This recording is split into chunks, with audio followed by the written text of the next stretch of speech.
Bonjour! Alors aujourd'hui, pour les mailles anglaises, on commence par faire un nœud coulant.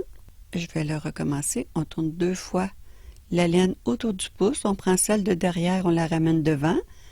Encore celle de derrière devant, on tire et ça nous donne notre nœud coulant qu'on insère dans une aiguille qui sera notre aiguille de gauche.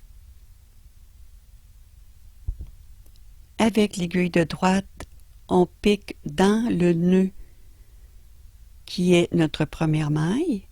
On pique par-dessous. On passe la laine de tricot entre les 2 broches de cette façon. On la prend avec l'aiguille de droite et on tire. On passe par devant et on a notre deuxième maille. Alors je vais le refaire. Cette fois, on prend les 2 brins. Pour les mailles anglaises, on pique entre les 2 mailles finalement. Et on passe notre laine autour de l'aiguille de droite. On prend notre laine de tricot avec l'aiguille de droite et on tire pour la ramener sur notre aiguille de gauche. Et on tire légèrement pour ne pas avoir des mailles trop serrées. Alors, c'est la façon de faire. Maintenant, un petit truc pour ne pas avoir à toujours enlever notre aiguille de droite, c'est qu'on pique entre les 2 mailles, comme ceci.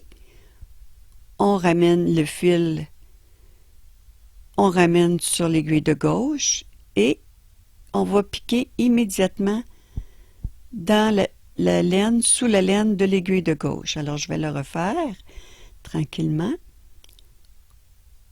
On tire notre laine, on la prend par-dessous. Maintenant, on va piquer sous la laine de l'aiguille de gauche et on tire légèrement. Et on recommence de cette façon jusqu'à ce qu'on obtienne le nombre de mailles désiré. Alors, c'est la façon de faire les mailles anglaises.